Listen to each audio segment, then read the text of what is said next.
Hey, what's going on, guys? It's Blake Murphy coming to you here for Raptors Weekly Extra Podcast on the morning of December 18th.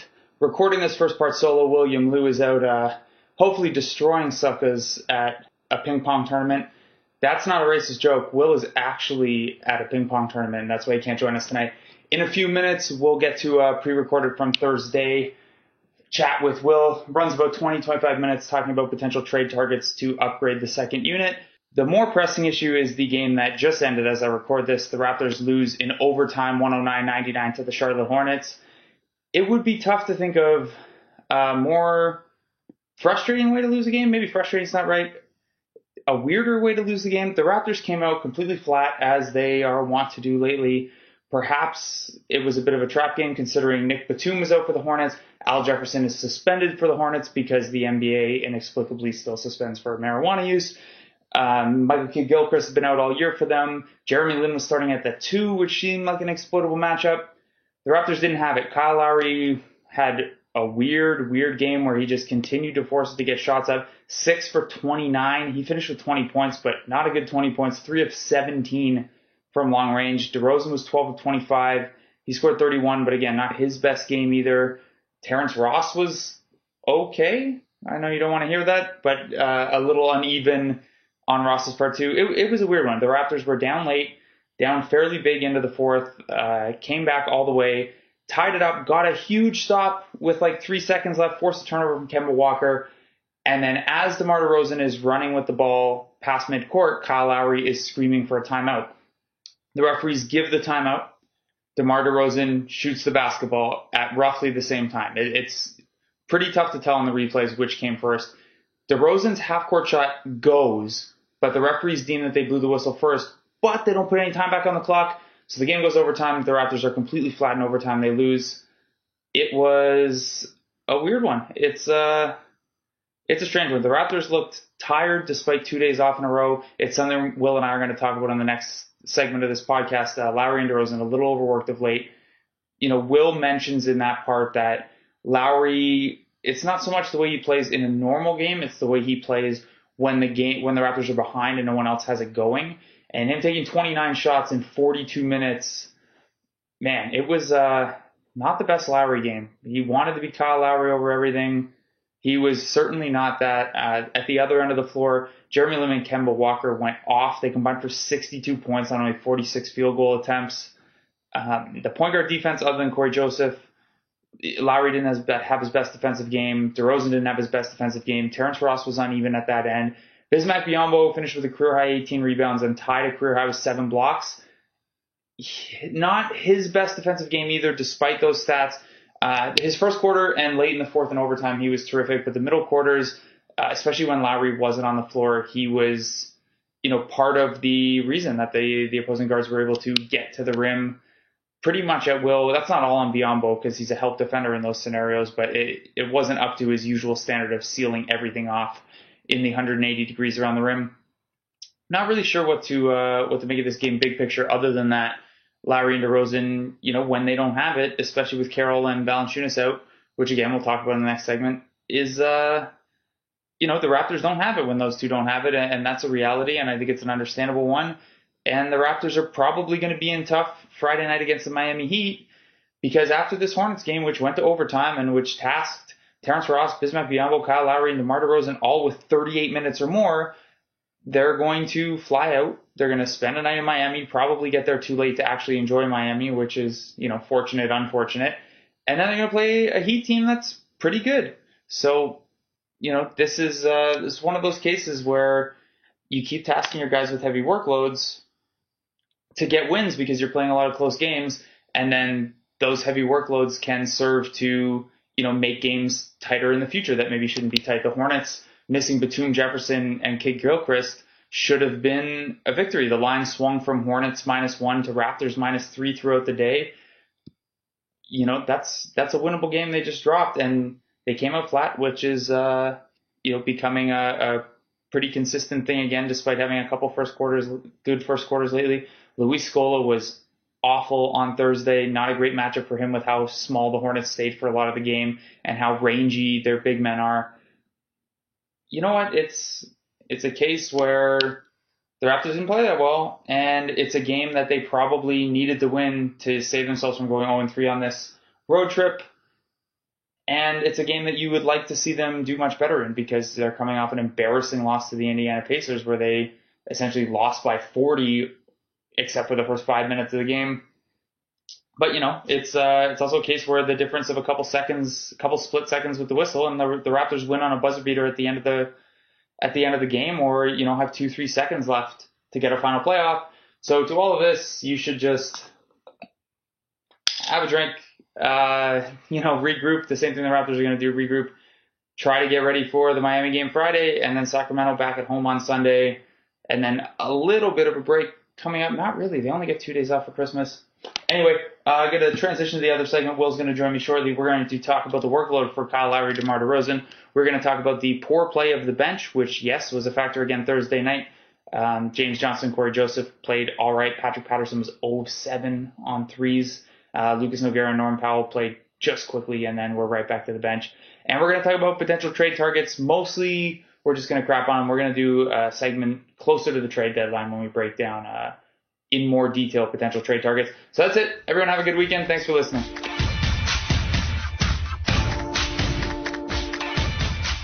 All right, so now we're here with William Liu, the second part of this awkwardly put together podcast. Will, how you doing, buddy? I'm great.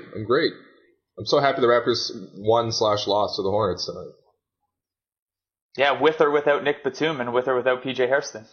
Hey, man, the Hornets are playing well, regardless of tonight's outcome that I have not yet seen. Steve Clifford is a boss. Whatever happened tonight, Steve Clifford is a boss. Speaking of boss. Boss Davis. Yeah. Nice. Drew Fairservice wants him back on the Raptors. He responded to a tweet I sent out earlier asking for potential trade targets that people would like to see discussed. We're going to talk about those specific trade targets at the tail end of this podcast. For right now, let's go a couple steps backwards. The Raptors are a little thin right now. DeMarre Carroll's out. Jonas Valanciunas is out. The team has, as a whole, stayed playing pretty well, but in doing so, they've tasked Kyle Lowry and DeMar DeRozan with a heavy load. It's also kind of overexposed the second unit, which we'll talk about in a bit. But Lowry and DeRozan, man, they're both up around 36 minutes a game. They're both top 11 in total minutes played in the NBA. Does this, winning with, their potential Pyrrhic victories with Lowry and DeRozan racking up such a high workload early in the season, does this concern you at all? Well, I mean, it does and it doesn't, right? And here's what I mean. The bigger concern I think is Lowry, because his breakdown last season was basically spelled the end of the Raptors' success.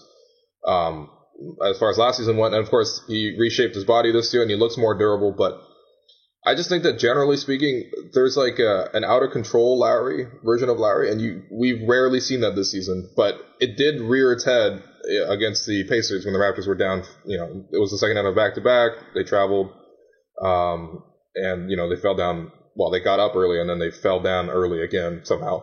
And then you just saw Lowry gamble and a lot of those reckless drives to the basket. I think those are the times where I get really, really worried about overexposure for those two guys. But yeah, I mean, for Lowry, I do worry a lot because so much of the Raptors' success sits on his shoulders. Whereas with DeRozan, I just think he has a game that's a little bit more impervious to injuries. It's more conducive to playing long minutes, even though he gets fouled a lot. I think a lot of his fouls he's closer to the ground when he gets fouled, whereas Lowry gets fouled at the peak of his jumps when he gets to the rim, and those hard falls at the basket, I think those are the ones that concern me most. But yeah, I mean, it's concerning.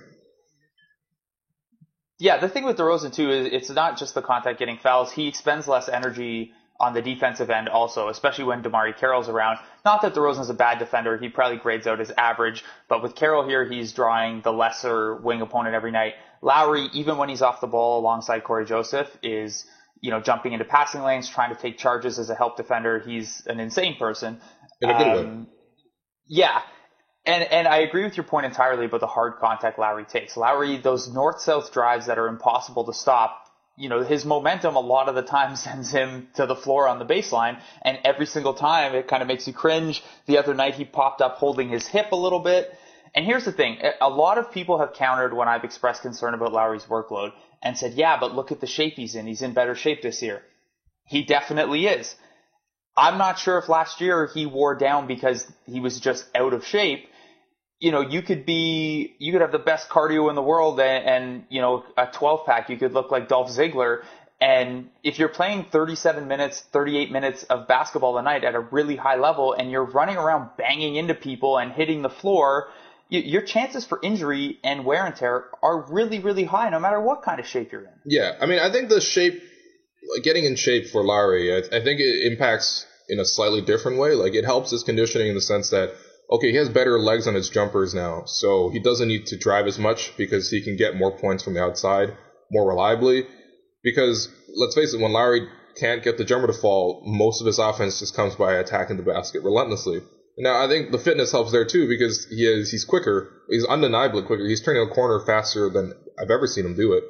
And that's helping him get to the basket before defenders can contest a shot. So that's better too because then he can kind of escape cleanly from that sort of, escape the contact. Whereas last year where he was a bit slower, he wasn't able to get there as quickly as possible and he would sustain more contact at the basket. But yeah, better condition doesn't necessarily mean he's going to be able to withstand so many falls.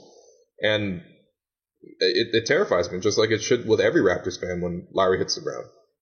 Yeah, and you know, the more minutes you play, the more opportunity there are for freak injuries. Jonas Valanciunas' injury wasn't a wear and tear thing. DeMar DeRozan's injury last year wasn't a wear and tear thing. There are more opportunities for injury when you're on the floor longer. I would suggest to Lowry, I don't know, maybe put a couple pounds on. I personally keep a couple extra pounds on my body in case I bump into things and take hard falls, and that allows me to, you know, stay in the blog game for heavier minutes because of that extra. Yeah, you're definitely a high usage reporter / blogger. Don't use the reporter word. That's not true. Hey man, I've seen some of your work. A lot of your work.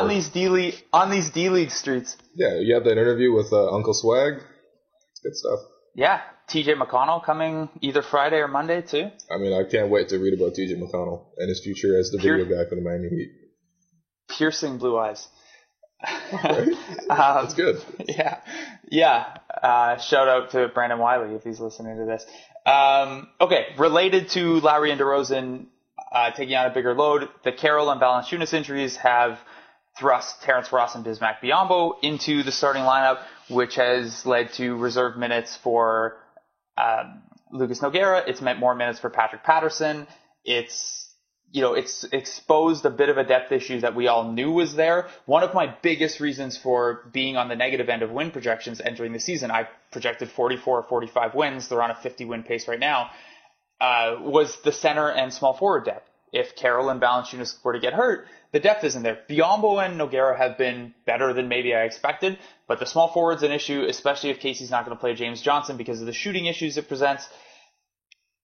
What I'm saying is the second unit has stood out as a problem over the last couple of weeks and really the whole season on the offensive end. Do you think that Carroll and Valanciunas returning is kind of a panacea for the second unit issues, or are the second unit issues something that need to be fixed regardless of who's healthy and who's in the starting lineup? Yeah, ultimately for the second unit, I think their biggest problem is they lack shooting, which as much... They shouldn't, though. They have Ross and Patterson, who outside of Lowry are the team's two best shooters, ostensibly. Yeah, I mean, I guess in general, as a whole, the Raptors, I feel like lack a bit of shooting, but that's... So I just think, the bench, I think they'll be fine. I think it's a solid 10-man rotation as it currently stands right now. Like when you take out JV and you take out Carroll, you will overexpose the bench. And I actually think, Ross on the whole, since, getting promoted to the starting unit, I think it's only been 6 games.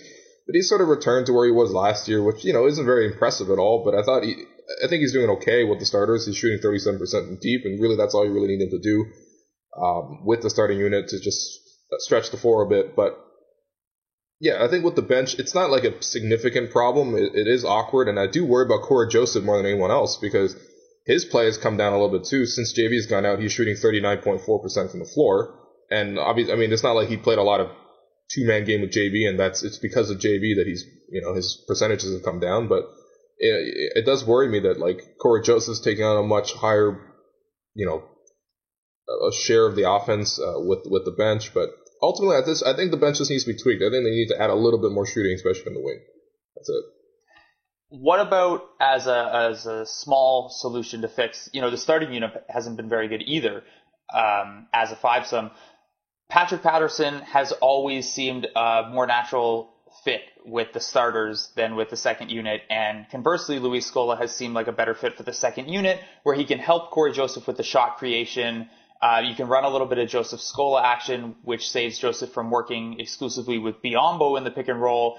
And, that pairing has not been successful on the offensive end, no matter who the teammates on the floor are with them. Do you give any thought to, maybe not right now, since you already have two guys who weren't starters in the starting lineup, but as the team returns to health, do you consider a Patterson-Scola swap that would you consider it, and do you think it could help both units? I think it would. But I mean, more so that, like, I'm just the proponent that you should just try to make your starting unit as strong as possible. And in that sense, like, the Raptors offense basically boils down to, can they open up opportunities for Lowry and DeRozan to attack? I mean, either attack the basket or just get open shots. And in order to do that, you kind of just need as much shooting on the floor as possible. And if you take Scola, I mean, he's been decent with the starting unit, don't get me wrong. I think he does a lot of functionally useful things. He's a nice little pick and pop player. He gives them a little bit of pick and roll action. But I mean, at the same time, he doesn't provide the actual spot up kind of 3-point shooting that Patterson does, except for in the corners, which has been kind of surprising from Scola. But yeah, Patterson opens the floor up, and I think that helps the guards a lot more. And I think that Scola, honestly, a lot of the functional things he does, I think that would work really well with Corey Joseph. I mean, that seemed like an instant success, like even dating back to just preseason. Like, just Scola and Corey Joseph are both those kind of really smart, intuitive players, and you put them together in the pick and roll, I feel like that makes a lot more sense. Yeah, I'm with you, man. I was surprised, even with the poor preseason he had, that Patterson wasn't with the starters. Breaking news for the second time in a row when we record this. Shams Charania of Yahoo Sports, free agent Carlos Boozer has met with the Milwaukee Bucks front office this week about a potential deal. So there goes one of your power forward solutions, Raptor fans. Carlos Boozer, that inky, beautiful bastard, possibly off the market. He's taking his black ice to a land of ice. I don't know. Yeah. What about? They're also going to get Caron Butler. Like, what's going on here? The Bucks really need help. Yeah, I guess. I mean, Caron Butler sounds like more of an off-court piece to add. I don't know. I mean, isn't Boozer also an off-court piece to add? I mean, he's not really an on-court provider at this point. Yeah, that's true. I thought the Bucks would take a step back this year, but the degree to which they've taken a step back has surprised me. They're, I think, 12-17. The East is weird right now, man. 10 teams, 500 or higher, and I was just talking yesterday, I did a podcast with Israel Fair of Yahoo Sports, and we kind of tried to figure out the East, and it's impossible, man. There's no good argument for any of the teams being better or worse than the other ones, really, other than I think they're better. Like, everyone's playing to the same level. Luckily, there's a lot of season left. Speaking of a lot of season left, we've talked about these Raptors things. A lot of people have been asking me and the Raptors Republic Twitter account about potential trades. I think it's a little too early, mostly because when Carroll and Valanciunas come back, you want to take a little bit of a look at what your second unit looks like again. Maybe Ross and Patterson have broken out of their shooting slumps. Maybe you move Scola to the bench. Maybe, I don't know. This is something that probably won't happen. Maybe Nogueira jumps Biyombo as the backup center because he's more functional with the second unit and Biyombo is more of a matchup player. I don't know. I think you have enough time right now. We're 2 months out from the trade deadline. The trade deadline's February 18th, so 2 months exactly today. I think you have some time to be patient. A lot of people are asking, though, about potential trades, especially to help the second unit. Do you see anyone out there? We'll get into some of the reader suggestions momentarily. Do you see anyone out there that is a reasonable trade target for the Raptors? All right. I just presented one trade scenario, which, I mean, you'll probably shoot down, but I will shoot down every trade scenario that everyone That's honestly proposes. A great column idea. I mean, it's a little bit of a cheap hashtag content thing, but it's great. It's not cheap. Did you see the number of responses I got to that tweet? It's going to take me hours to go through That's all true. these. Literally, the 430 NBA players who aren't on the Raptors, They all got asked. Yeah, your extra pounds are going to help with the high usage in this blogging. Yeah. But Kyle Lowry. My idea is a 3-way trade and the Raptors will get Luol Deng. And basically they give up Patterson and James Johnson. Yeah, I'm less convinced than you that the Heat do that. The proposed framework that you suggested, the Raptors would send James Johnson to the Heat and Patrick Patterson to the Pacers, getting Luol Deng back. The Pacers would send Chase Budinger to the Heat, get Patrick Patterson back. The Heat would send out Luol Deng, get Budinger and James Johnson back. That might strike you as not a great basketball trade for the Heat at first blush, but they would save, I believe, $2.7 million, which for a team in the luxury tax that would love to get below the line to avoid the repeater tax in future years is not nothing. I think if you throw this framework to the Heat, they are asking for a pick as well. They're competitive right now. I believe they're second or third. They're third in the East, maybe fourth in the East right now, tied with the Raptors. They're somewhere in there. It's all jumbled up, as my words are. I think even if they were willing to deal Deng, Johnson and Budinger isn't enough help now. They'd want to recoup one of the picks that they gave up in the Goran Dragic deal. So you're talking about kicking a first their way too. Whether that comes from Indiana or Toronto, I'll leave that up to you, Will. Yeah, I mean, it seems way too much for the Raptors to give up a pick as well in this case. I just think that with Deng, like he's proven to be pretty injury prone, which kind of brings his value down. He's not shooting well at all, and the Heat, what they need the most is shooting. So opening up Chase Budinger, or getting Chase Budinger, he's not he's just basically only a shooter, but that's still like a major shooting upgrade over Luol Deng, and I think the drop off defensively off Deng is not that much because Justice Winslow has come into the NBA and has really proven to be a potential lockdown perimeter defender. So, I mean, yeah, it's sort of like you need all those things to work in tandem. Like you need them to want to save money, you want them to sorely need a shooter, and you want them to open up playing time for Winslow. So, yeah, I mean, I realize that, yeah, the Heat are giving up the best player in that deal, and the Raptors are kind of getting a ideal sort of small ball for their problems, but yeah, I don't know, man. I mean, I can dream. Come on, Luol Deng, let's get it. Yeah, you're welcome to dream, especially if Casey would commit to him being. That should be your headline. You're welcome to dream. Blake shoots down every trade proposal given to him by the internet. Yeah, there were. Okay, let's talk about one. A couple readers suggested this, but it's in the rumor mill right now anyway. The Raptors aren't said to be tied to Kevin Martin at all, but the Timberwolves are believed to be exploring Kevin Martin trade opportunities.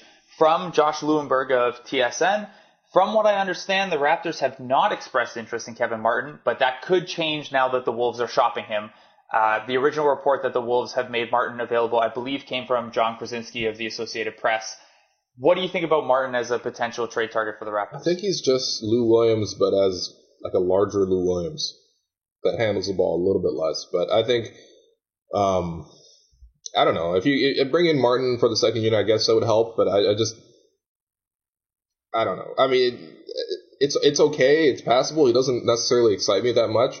A lot of his scoring comes from having the ball in his hands for a long time and then like drawing a foul.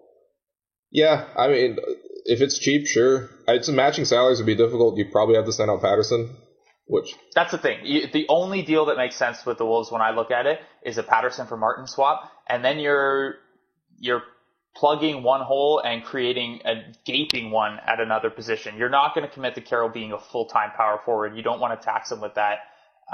I don't think you flip Patterson for Martin. I was talking to Zach Harper of CBS Sports and A Wolf Among Wolves, and he thought that even if a Martin Patterson framework was on the table, the Raptors would be looking to get a little bit more back, in part because Martin's paid a little more. He has that player option next year, and the Wolves need help at the four. But I just don't see a realistic trade here. And this is the thing that's going to come out in my article when I crap on every single trade proposal, is that the Raptors are in a weird position for making trades. Their salary structure is such that Patterson is really only their mid-level salary that they would, I think, consider moving. You're not moving DeRozan, Lowry, or Carroll, I don't think, unless it's an enormous blockbuster none of us see coming.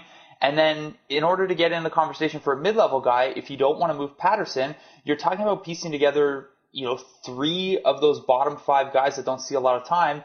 And then it's tough to figure which teams would want 3 players back as Flotsam.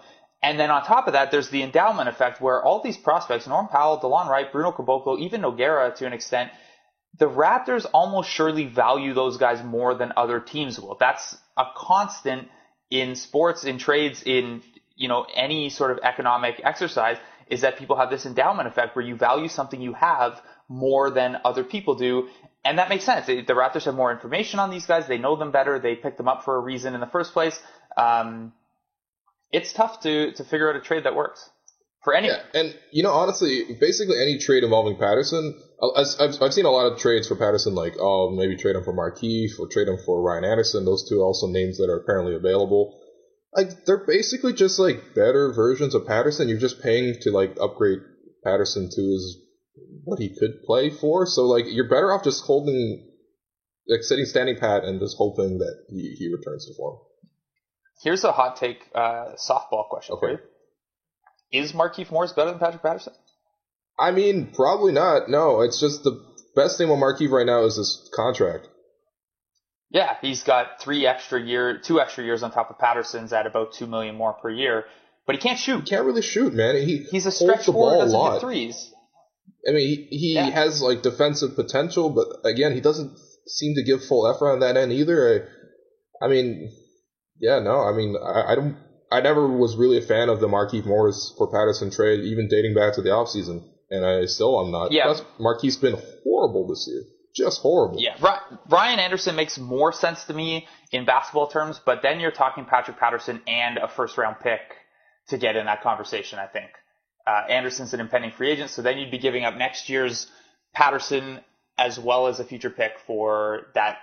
It's an upgrade. Anderson is certainly better than Patterson, but he comes with his own defensive liabilities. I'm not sure that's a price the Raptors are willing to pay. You? No, not for a first. I mean, and also I think someone else will probably spring for that. I think the Rockets will probably will. I got actually a question for you. So a lot of these trades seem like they're trying to improve offensively, but the Raptors' problem doesn't seem to be on offense. And I've just found it interesting. I was looking at some splits in terms of what happens, like what's the biggest determinant of whether the Raptors win or lose, right? And basically the Raptors' offense drops out about 5 points per 100 possessions in losses as compared to wins, which is, kind of normal. 5 points, that's pretty standard. But defensively, they give up 108.6 points per 100 possessions when they lose and 94.4 when they win. So it seems like the Raptors mostly win games on the basis of can their defense hold up, because their offense seems mostly impervious to, or at least more impervious to fluctuation. So, I mean, what do you think about just trying to get a defensive upgrade in trade? The thing is, if you get a defensive upgrade, he has to be able to shoot. This team already has... And then when you ask for defense and shooting, then that's what everyone in the league is looking for. Yeah, everyone's after a 3-and-D guy or a stretch 4 who can also play defense, but those guys aren't out there. There's a problem right now where so few teams are decidedly sellers right now too, that it's a little early in the market the prices are going to be really high. A lot of teams, and fans, the players that get thrown to me, a lot of them are young, and teams aren't going to give up on young guys unless it's a pretty good package, especially if that young guy's playing well. Like a guy like Will Barton, a guy like Robert Covington, as much as those guys might be a good fix for what the Raptors need, they're probably going to be really expensive because they're young guys on rebuilding teams. Let's see. Sorry, that was a really long... not on my best today. Someone asked me about Isaiah Canaan. Oh, that was Sean Woodley. That must have been a joke. Yeah, Isaiah Canaan. I really hope that was a joke. Let's see, a few other names. A lot of people are throwing James Johnson in trade scenarios because he's got a $2.5 million expiring contract. I would be surprised if James Johnson has a ton of value on the trade market, considering the Raptors don't play him for some fairly good reasons, and you'd be passing that problem along to others. Although another team might be more willing to play him at the 4. Mirza Teletovic is a name that keeps coming up that is moderately interesting. But again, we run into the Markieff Morris question of, is Teletovic better than Patterson? Teletovic might actually be better than Patterson. That one I might be willing to say, because Teletovic is actually just like a knockdown sort of 3-point shooter. Like maybe the percentages look similar, but I just think qualitatively he's just much better at shooting, and I think his defense is actually pretty solid. He moves his feet well. maybe not as quick as Patterson, but I mean, I don't know. But I don't think that, like, would the idea be like a straight up swap of Mirza and? I guess so. And that was going to be my follow up question. I also think Teletovic is probably a little bit better than Patterson. I'm a big Teletovic fan personally. The thing I'd have to look at more and talk to Suns fans is how he is in the construct of a team defense, because Patterson isn't a terrific man defender, but he's a really smart, savvy team defender that hits his timing on his rotations really, really well, and that's important in the Raptors system. So I'd have to explore that more for Teletovic. I don't know. I don't know. I get so much of whether Phoenix would be willing to move him and what the price would be will depend on what's happening with Markieff Morris anyway. So it's tough to even imagine what Phoenix might be looking for in a deal. Yeah, if Patterson would be enough because he's got an extra year on his deal, if they'd be looking for more, I'm not sure. That's one I got to take a closer look. Yeah, I think the idea might be if they do eventually trade for Ryan Anderson, which has been kind of reported out there, then you might make someone like Teletovic. Ryan Anderson is really like the Charizard to Teletovic's Charmander, you know? I'm out. Yeah? I don't. All right. There's a lot of millennials out there that got that one. Can you put it in wrestling terms? He's the, man. No, don't. All right. Yeah, don't. Teletovic, $5.5 million, like, you basically would have to trade Patterson for him. Which, I mean, maybe they're interested in something like that, but I don't know. Why would you necessarily do that for Phoenix unless you want cost certainty for another year? I think, like, Patterson would definitely thrive in the Sun system, but this seems like a sideways move, really. That's the thing. It's, if both these teams were struggling, maybe, but on the fringes of the playoffs, maybe it's a move you make just to try to get things going. And the 1 year of cost certainty certainly makes sense, although I think the Suns would want maximized cap space this summer. Anyway, those are some scenarios I'll write about more for Friday morning and crap all over all of your ideas. Will you have to go drink at an open bar Christmas party, don't you? No, I'm going to stay sober until I win the ping pong championship, and then I will drink in celebration. Oh, you guys are back at Spin this year, not doing bowling? Yeah, and I'm debating whether or not I should wear shorts and a t-shirt to a work party. You should wear the shortest shorts. I have pretty short shorts. We'll see. All right, man. You have a good time. Sorry if this podcast was a little awkward, pieced together in 2 segments. All right, thanks for listening. Check back maybe next week. If not, we'll have a New Year's edition of the show. Thanks very much.